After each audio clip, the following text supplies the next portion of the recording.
Purihin po ang Panginoon. Sa muli ay magandang umaga po sa bawat isa, sa lahat ng sangay ng GOS. Maraming salamat at nawa ay patuloy tayong magsama-sama sa mga gawain. At ngayon po, tayo po ay magpatuloy na.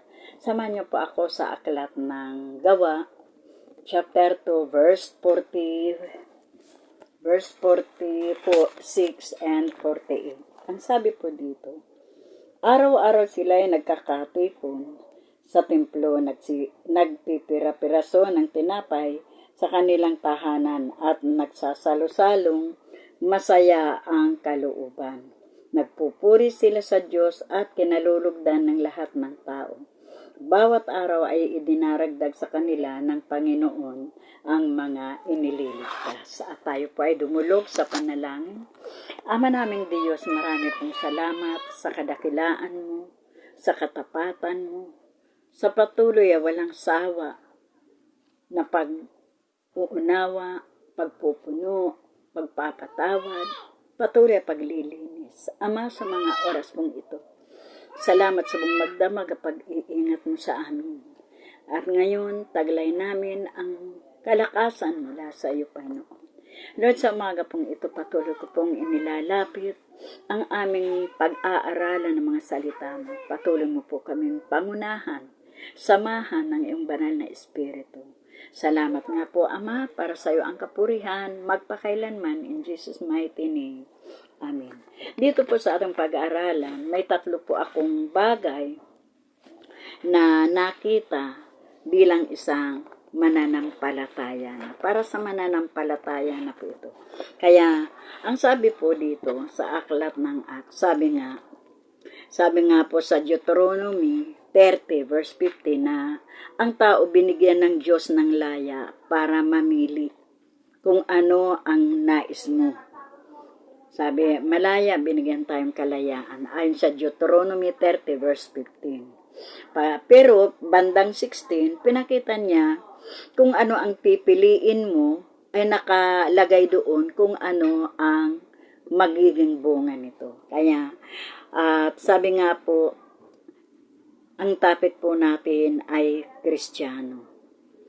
Ang Kristiyano po ay tagasunod kay Kristo. Kaya lang nakakalungkot, minsan hindi tagasunod, kundi tagasuway. Nakakalungkot naman. Sabi nga, ano ho ba ang Kristiyano? Kaya dito po sa ating pag-aaralan, may tatlong bagay na nakita ko na bilang isang Kristiyano. Sabi po, number 1, una, malaya ho tayo. Bilang Kristiyano, na tumanggap na tayo sa Panginoon, malaya na tayo na mamili kung ano ang gusto nating buhay. Nakilala na natin ang Panginoon. Bago mo nakilala ang Panginoon, gaya ko, bago ko po nakilala ang Panginoon, namuhay muna ako ng pamumuhay ng mundo. Kaya makikita yung kaibahan. Ano ba ang pamumuhay ng mundo? Ano ba ang pamumuhay ng isa ng Kristiyano? Kaya, sabi nga, binibigyan tayo ng pagkakataon na mamili kung ano ang gusto nating buhay. Ayon po sa sinabi sa Deuteronomy 30 verse 15 hanggang 16. Pakitake note nyo na lamang po. Kaya lang, basahin ko na lang po. Deuteronomy 30 verse 15 and 16. Sabi po rito, Deuteronomy 30. Sabi po rito sa 15, nasa inyo ngayon ang pagkapasyahan. Kayo ang pipili ng buhay at kasaganaan o ng kahirapan at kamatayan. Kapag sinunod ninyo ang kautusan, inibig si Yahweh at nilakaran ang kanyang mga landas, pagpapalain niya kayo sa lupaing ibibigay niya sa inyo. Mabubuhay kayo ng matagal at kanyang pararamihin kayo. Ngunit kapag tumalikod kayo sa kanya at maglingkod sa ibang Diyos, ngayon pa'y sinasabi ko sa inyo, malilipol kayo, hindi kayo magtatagal sa lupaing tatahanan ninyo sa ibayo ng Jordan. Ayan po, pinakita yung dalawang bagay na kahihinatnan kung anong pipiliin ng buhay natin. Bagamat binigyan tayong laya na magpili. Sinabi naman sa mga ngaral, chapter 11, verse 9, may sinabi po sa mga ngaral, chapter 11, verse 9. Sabi po rito, mga ngaral 11:9. Sabi po rito, magalak ka, binata, sa panahon ng iyong kabataan. Gawin mo ang ibig mo at lahat ng nakaaakit sa paningin mo. Ngunit, alamin mong lahat ng ito'y ipagsusulit mo sa Diyos. Yan. Magagawa, pero ano ang bandang huli? Yan. Kaya, binigyan tayo ng laya ng Diyos ayon sa sinabi sa John 3:16. Gayon na lamang ang pag-ibig ng Diyos sa sanlibutan, kaya binigay niya ang kanyang bugtong na anak upang ang sino mang sumampalataya sa kanya ay hindi mapahamak kundi magkaroon ng buhay na walang hanggan. Gayon din po sa sinabi sa 1 Corinthians 10:23 and 24. Sabi nga po sa Corinthians 10:23 and 24. Sabi po rito sa 10:23. Sabi po rito, mayroon namang magsasabi, malaya akong gumawa ng anuman, ngunit hindi lahat ay nakabubuti. Malaya akong gumawa ng anuman, ngunit hindi lahat ay nakatutulong. Yun nga po ang sinabi. Malaya tayo, pero hindi lahat ng kalayaan ay makakabuti. Lahat ng sobra ay nakakasama. Gayon din sinabi sa Galatians 5:13. Na pinalaya tayo, ngunit huwag nating gamitin sa ating pagsunod sa ating, basahin ko na lamang po. Galatia 5:13. Sabi po dito sa Galatia chapter 5, mga kapatid, tinawag kayo upang maging malaya, ngunit huwag ninyong gamitin ang inyong kalayaan upang masunod ang pita ng laman, kundi maglingkod kayo sa isa't isa dahil sa pag-ibig. Ayan po. Malaya tayo, pero gamitin natin sa kaluwalhatian ng Diyos at sa ikabubuti natin. At gayon din po, bilang pangako ng Lord na sa pagpili natin, ang sabi doon sa John 1:12, ngunit ang sino man nanalig at tumanggap sa akin ay binibigyan niyang karapatang maging anak ng Diyos. Yan po ang kalayaan na ibinigay sa atin ng Panginoon. Number 2 po, binigyan tayo ng Panginoon ng chance na magbago, na makapagbago, lalo na tayo bilang tao, mahina ang laman, sabi nga ng Lord, pero malakas ang Espiritu. Kaya sabi ng Lord, binigyan tayo ng pagkakataon na makapagbago.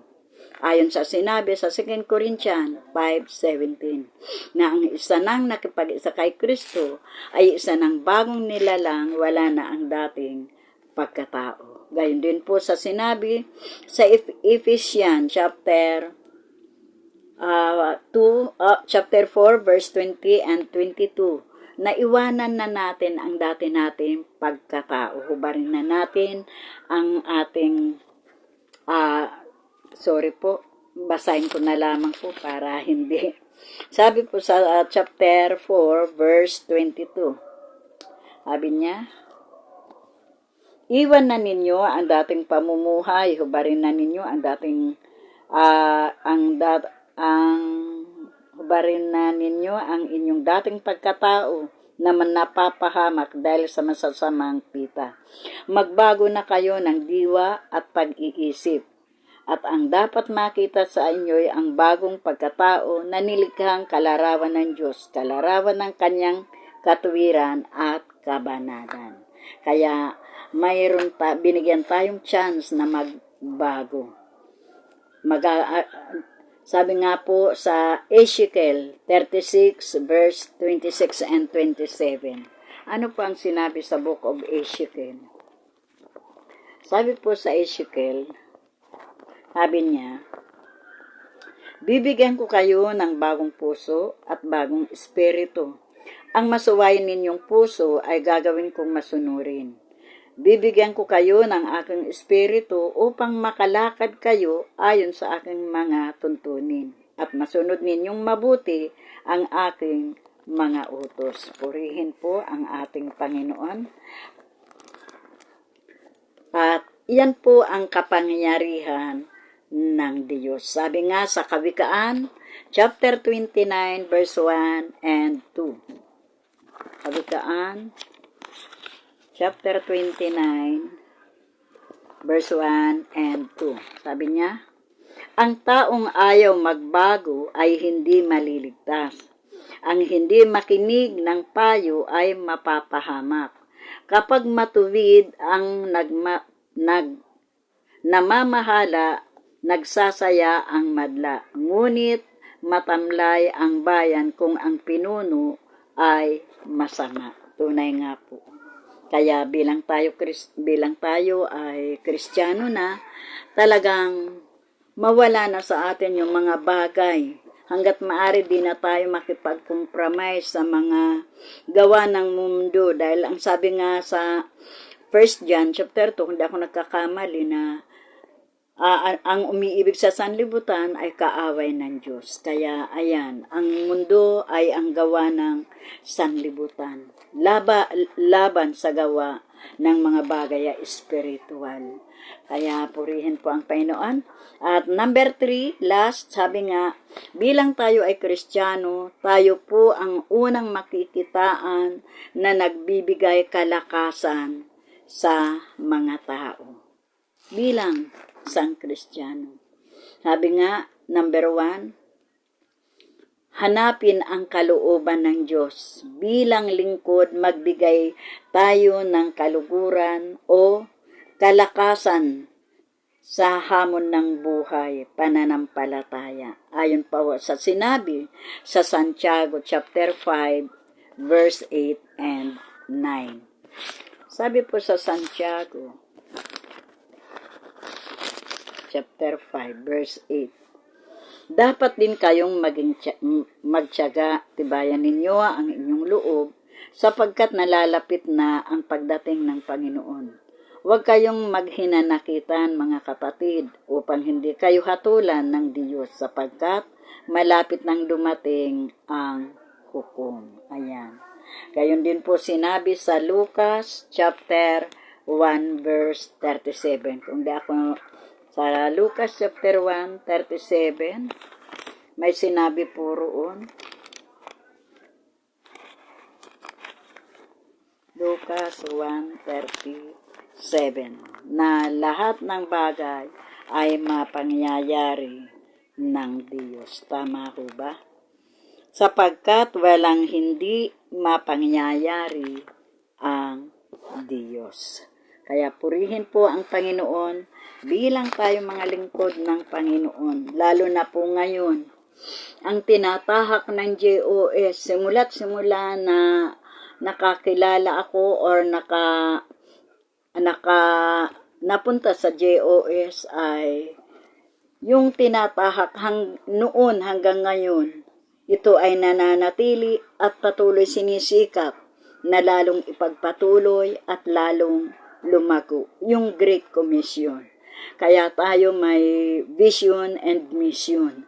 Kaya yung isang iglesia, may nakausap ako, na ang isang iglesia, kapag walang evangelism, ito po ay bumabagsak.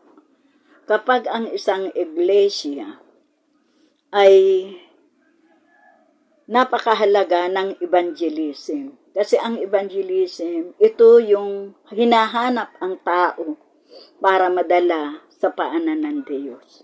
Kaya lang sa pag-evangelize sa mga missionary, lalo na ang JOS, isa sa missionary. Sa natutunan ko po at sa pagtuturo din ni Bishop, bilang tayo nagmi-mission sa iba't ibang lugar,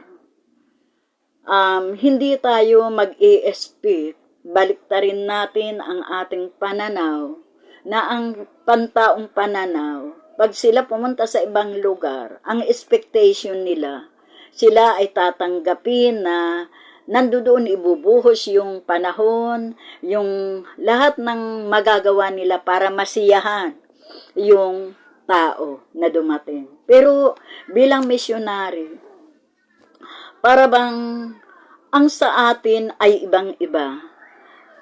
Bago tayo umalis, pumunta sa mission, ang isip agad natin, Lord, anong magagawa namin sa lugar na yaon? Anong madadala namin na sila ay maging masaya sa pagtanggap sa salita mo? Yun, yung bang nandoon sa atin, yung gamitin mo kami para sa kanila. Kung sila may karamdaman, gamitin mo kami magpagaling. Kung sila nawawalan pag-asa, gamitin mo kami para mabigyan sila ng pag-asa.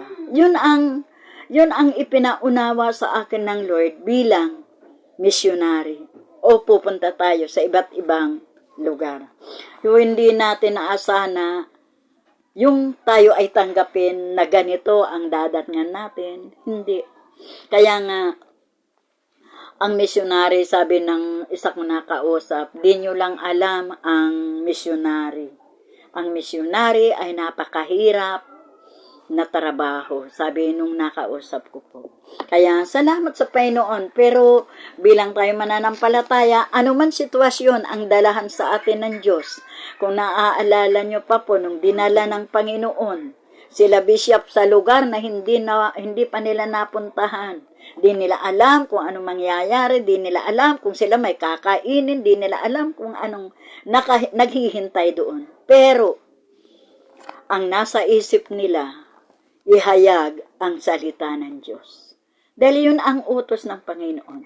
Kaya, sabi nga po sa Lucas 1:45, balikan ko po yung Lucas chapter 1, verse 45.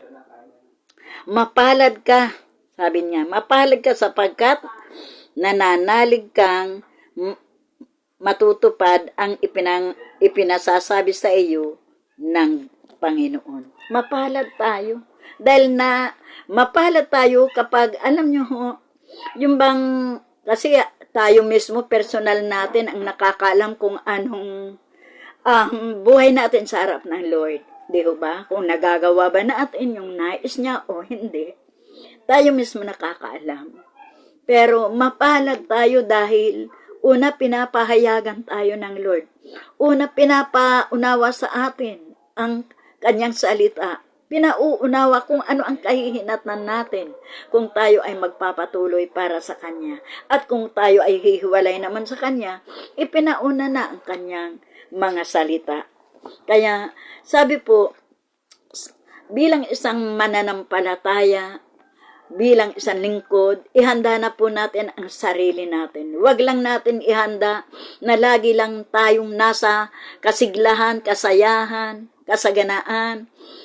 Dapat nakahanda rin tayo sa mga bagay na obstacle, sa mga bagay na mga mararanasan natin.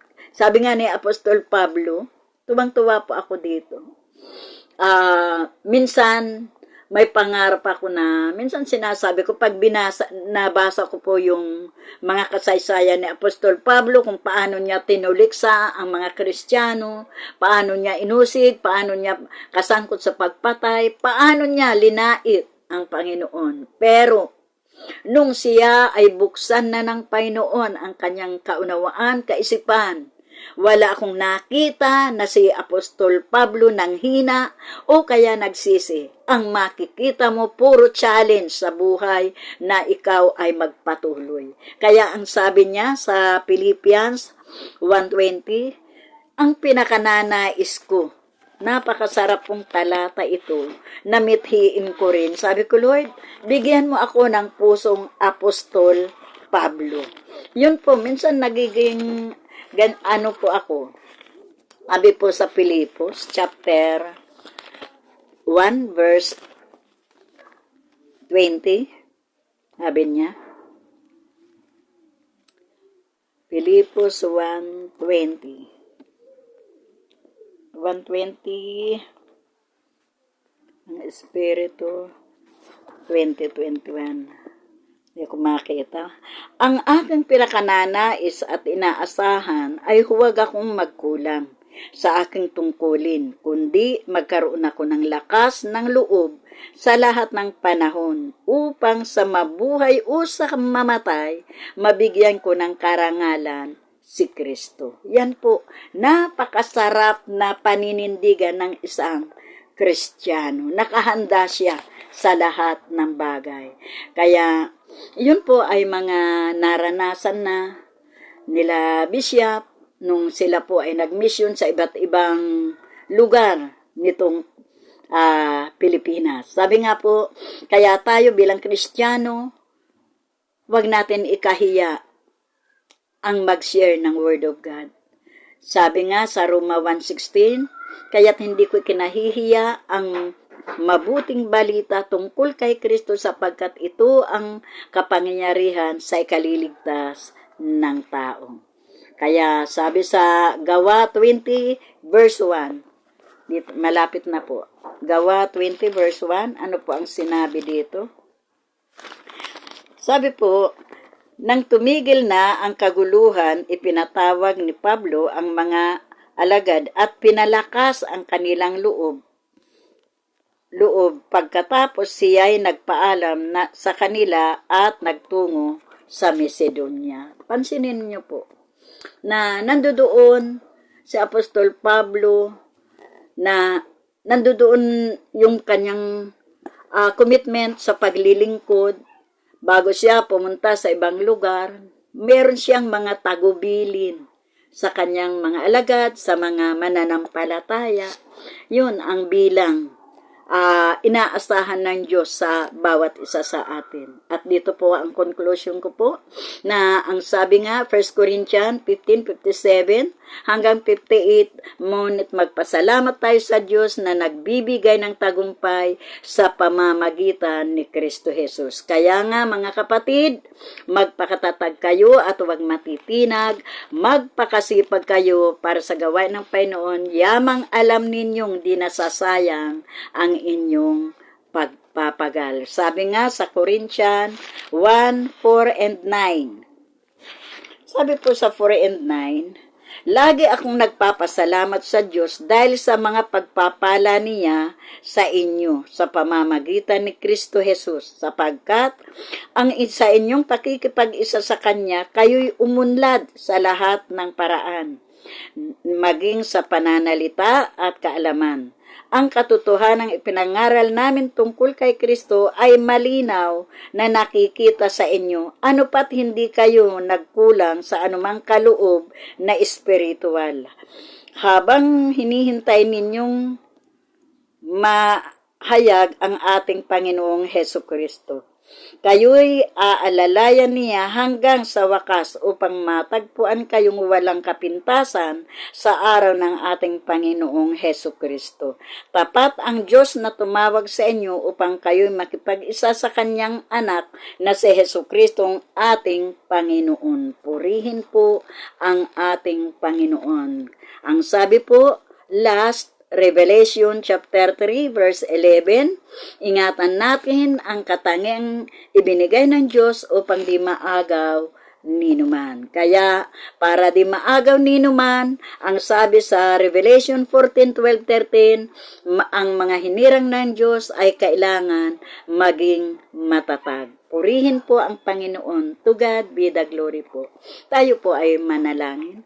Ama naming Diyos, salamat po.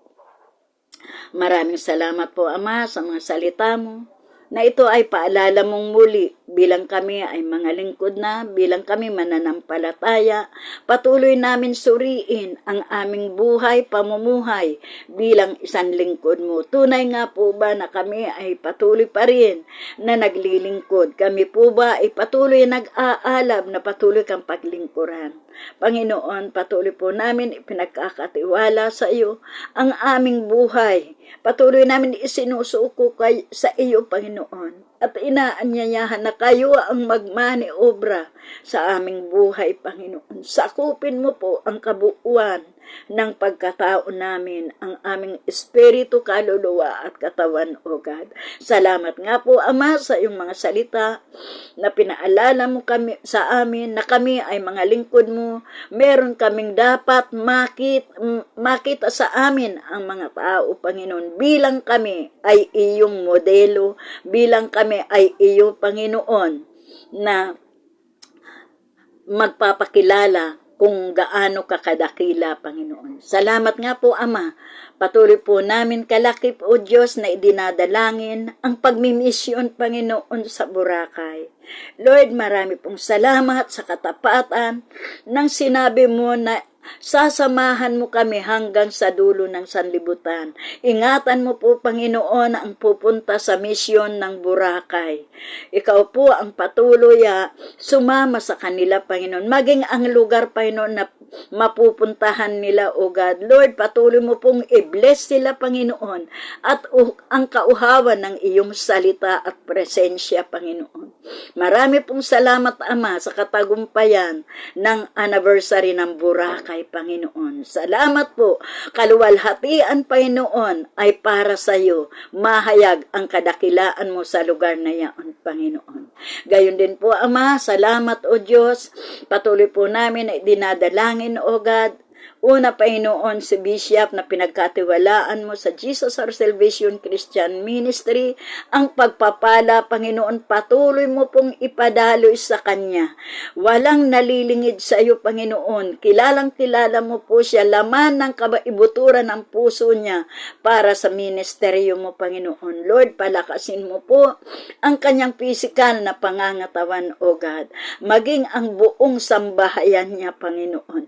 Dahil kasama ito sa pangako mo, O God, na maging ang ika-apat lahi, Panginoon, ay pagpapalain mo, O God. Kaya, Lord, salamat po sa kanyang buhay, maging sa mga pastor, sa bawat chapter pinagkatiwalaan mo, ang isang espiritu, Panginoon, na mula sa iyo, ang ipagkaloob mo po sa bawat isa, maging sa kabuuan ng miyembro, Panginoon. Abutin mo po sila anuman ang pangangailangan, Panginoon, lalo na spiritually, O God. Marami pong salamat, Panginoon, maging ang nalalapit na anniversary, Panginoon, ng Bulacan, Lord. Patuloy mo po, Panginoon, na pangunahan. Salamat sa katapatan na patuloy mo na inihahayag, Panginoon, sa mga kapatiran, O God, sa Bulacan. Tunay na buhay ka, Panginoon. Salamat, O Diyos, sa mga tao pang dadalhin mo sa Bulacan chapter, O God. Salamat po, Ama, sa kabuuan ng sangay ng JOS, maging sa kabuuan ng JOS, Panginoon. Lord, patuloy namin masundan ang iyong plano para sa JOS, O God. Lalo na ang pagpapatayo ng iyong Central Church, Panginoon. Lord, ibuhos mo po ang pagpapala sa bawat isa at ilagay mo po sa puso namin na kami ay kaisa sa mga planong ito, O God. Lord, para sa iyo to, Panginoon. Salamat nga po, Ama, pinupuri ka namin at dinadakila. Para sa iyo ang kapurihan magpakailanman. In Jesus' mighty name, Amen and Amen. To God be the glory po.